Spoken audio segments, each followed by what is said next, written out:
Hi guys, more rugby content. Boy, was I wrong.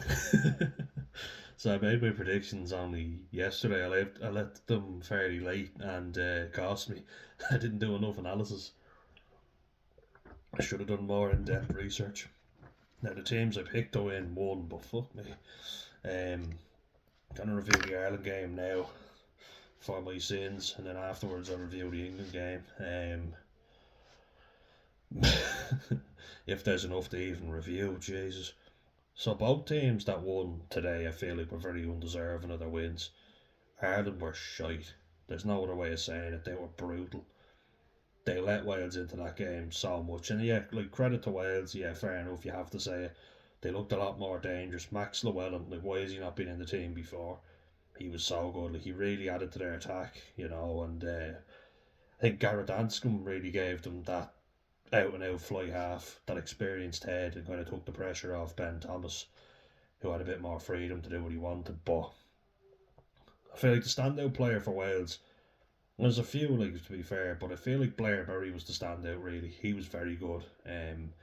Me on me on the wing, no the double E's on the left wing. Had a decent game as well. Blair Murray though looks dangerous, looks very exciting. Really good ball carrier. Ireland were so poor that it can't be understated how poor they played.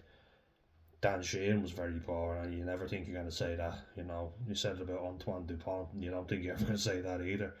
Second rows, Tyke Byrne and Joe McCarthy, not the best game you'll ever see from them. I forgot how Mahoney was playing. I'll be honest, though, he did hit a lot of rucks, so I was doing all the unseen work. Jack Conan was very good. I can't fault Jack Conan ever, and I will never fault the man. He's always good when he plays. He got a turnover. Carried strongly, played very well, got a try, and brilliant technique to hold that ball. He's excellent every time he plays. He got a knock, he got an injury and went off, I believe. So, no, I'm not going to fault him. I love the man, and I'm definitely not going to fault him for that. Andrew Porter, a few penalties at scrum time now, and I feel it was more Thomas Clarkson's fault. Like, I mean, I do love Andrew Porter, but definitely not his best game. I feel like Wales were sneaky in the scrum and got away with a few things. Like there's one the first half where I feel like both Will Griff John and Andrew Porter went down. Rather than giving a penalty one way or the other, it should have been a reset. They both went down. They were both guilty of it. To reward one or the other would have been unfair. I feel like Nicky Smith had the measure of Thomas Clarkson and just box smarter than he did. Like Wales didn't have an outright scrum where they pushed us back, but what they got was technical infringement like overextending or losing your bind. Thought Clarkson, this was a chance for him to prove himself in the three jersey. And the fact that Bale had to come on after 48 minutes will tell you all you need to know. He was not very good today. Ireland weren't good today. Van der Fleer put himself about, but not great. Okay, but Gibson Park, yeah, always good. Not his best game. But look, certainly he did okay. He's always chasing everything. James Lowe wasn't bad in fairness to him. Mac Hansen was kind of found wanting in a lot of areas, I feel. I thought the centres for Ireland were very poor. Henshaw and Ringrose. And Ringrose getting that. I just want to say this, that was not a red card. I don't care what anyone says. That is not a red card. Like, let's look at three incidents, okay? And I'm just going to go to the England Scotland game for a second. Kyle Rowe got a penalty against him for basically really poor technique on Ollie Chesham, and it was upright head to head. I get that. Um, so then you look at that, there was a penalty against him. That tackle by Henry Thomas, the Welsh replacement tight head, on Andrew Porter. I don't think there was any intent to hurt Andrew Porter, not at all. But his arm was tucked like this, and he went in, and his chest made head contact, like kind of the chest shoulder region, more so the chest, to be fair to Henry Thomas. I'm amazed they checked it. They rarely check anything for Ireland. So you look at that and you think to yourself, there's head contact, clear head contact. That's a penalty at least. Mitigation is usually why it's not a red card. And I feel like it would have been very harsh to give even a yellow for that incident, but it definitely was a penalty. Kyle Rose one was nowhere near as bad as that one. And Porter, Andrew Porter's a big, strong man. He does not go down unless he's hurt, and feel like Henry Thomas was very lucky to get away with that one. That Gary Ringrose one, Ben Thomas steps back into him. Ringrose is on his knees when he makes the tackle. It's a yellow card, no denying that, but it's not a red card. That was very unfair. Um, and in the context of that game, gave Wales a huge momentum switch. I didn't think that was a fair call at all. And if anyone wants to call out James Lowe and say he starts shit, at 11 minutes in that game, the ball's clearly gone. The play is over, and Elliot Dee drops a shoulder into James Lowe's back, and the referee immediately turns to James Lowe and gives out to him. Like, fuck off. It's just bullshit at this stage. Everyone likes to say James Lowe's a shit stirrer, and how is he stirring shit when someone drops a shoulder into his back? People are always cheap shotting him. Liam Williams did it against him before. Players love to rile him up, but he's the one shit stirring, of course, yeah. It's a lot of bollocks. But Ireland would have only had themselves to blame as well. Like that, I feel like Jamie Osborne is such a good player, but he did not have a great game today. He scored a good try, had a few really good moments, and we know how capable he is. Very good player, but I don't know if it's because he's playing out of position at fullback. Maybe that's it. Like, we have to take into consideration fullback is not his main position.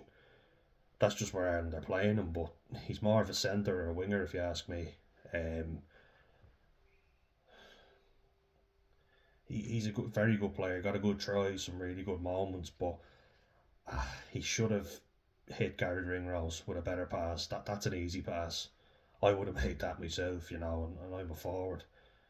He's a fullback. He should have hit Gary Ringrose, and people were saying in the commentary, "Oh, if Ringrose comes in off his wing, if he comes in off the wing, then they lose the overlap. He has to hold his width, otherwise they don't score." And I feel like at that point in the game, if Ireland scored, that would have just kicked them on. They needed that. But yeah, they never pushed on. They never looked very dangerous. They were very weak in that game. Prendergast, very mixed bag from him. How brilliant he was against Scotland, how okay he did against England. I felt like he was a bit hit and miss today. A brilliant 50-22, outstanding. And he was a bit of a speed bump in defence, but a speed bump that got them down, so I'm not going to give out too much about that. They were targeting him to run over him, but he stood up to the challenge in fairness. Scrum was a mess. It was an absolute shambles, I feel like Wales kind of wanted that because they wanted to paint the picture to the ref that it's messy, but we're the ones that are keeping our bind. I didn't think they were going to overpower Ireland in the scrum, which they didn't, but they were more clever in how they did it, You want to say boxed clever than Ireland, I'd say that's exactly what they did. Will Griff John looks a lot better than I remember seeing him before. He certainly seems to have come on, gotten a bit smarter as a player, Looks like Bronson as well, who we did a video on the other day. I feel like Jack Crowley should have come on sooner. I don't know why he didn't come on. For Prendergast, I feel like it was an obvious choice. Bundy Aki was brilliant when he came on. Played 10 times better than both the centres combined. Certainly had more fire in his belly and more passion than anyone else. Shows more passion for being an Irishman than people born in Ireland seemed. Turnovers, big tackles, big carries, big cleanouts. Nah, he did very well, in fairness to him. Terrible game management by Ireland, very bad. I feel like it flatters Wales a lot to say that they played so well. Massive improvement, no doubt, for sure, but Ireland were shite. They were so poor. Tom Rogers got a good try, but... And then Tommy Raffel as well got one. I feel like we allowed them play too much. We really handed the initiative to Wales. We always do that. We never take the bull by the horns, and in games where we're expected to win, we always fuck up. It's something with Irish rugby where I'm like, I'm happy we got the win, but that's the most lacklustre Triple Crown you're ever going to see. I don't think anyone would be delighted with that. That was very poor. And there'd be very few Irish players making my team of the week, put it that way. Be a few Welsh players for the first time, definitely, because they showed a lot more, but I think it has to be stated that we handed them a lot of opportunities more than they were brilliant. It'd be interesting to see now how they get on against England. Hopefully they can they can get a good result there and against Scotland. And I'm gonna do a review on that game as well. But Ireland need to be better. That was shite. That was a very hard watch. Only the fact that I'm a loyal fan did I keep watching. I also want to give a shout out to Ryan Baird. I actually was screaming at the telly. He should be up there when they're kicking, and he should be sprinting through. Like, he's so fast. He listened and he was straight up on it. And I feel like he was very physical in defence. I thought he did very well when he came on. In general, he's a player who I've said has not lived up to the hype. I feel like he's got a lot of talent, a lot of potential, but he's not lived up to it. I feel like Tom Ahern, Gavin Coombs, John Hodgson, they good. It's good that they've been called up, but I hope they actually get some game time. I think it definitely shows that they deserve game time. Beadham looked good off the bench as well. Jack Boyle looked good, in the short period of time that he got. Jeez, Andrew Porter, the poor man, he's going to be used and abused, Not his best game, but some really good tackles. And he's been so exceptionally good. I feel like it was just a very off day for Ireland. I feel like they got too ahead of themselves. They didn't show up. They didn't look like they wanted it. Wales looked like they wanted it. And to only beat Wales by 9 points, like, it's mad that we're even saying that in a disappointing way, because usually when Ireland would go to Cardiff and get any win, you'd be delighted. But as poor as Wales have been, you expect way more from Ireland. Like, Wales are coming off the back of 14 straight defeats, a loss to Italy, and they've just changed their manager. They've sacked their coach halfway through the season. Like, it's not good enough. Ireland had everything in their favour. There's no excuses. They always will make an excuse that, oh, well, it's, how would you say, it's a transition period for Wales, so we don't know what to expect from Matt Shrellet. Yeah, Matt Shrellet. It's a hard one. They'll say that, like, we didn't know what to be reviewing because we didn't know how they were going to play. Don't worry about that. Play your own game. It should be good enough to beat a team that's in such disarray, but they didn't look like they wanted it. Not good enough. Gonna have to have it. I think this goes without saying.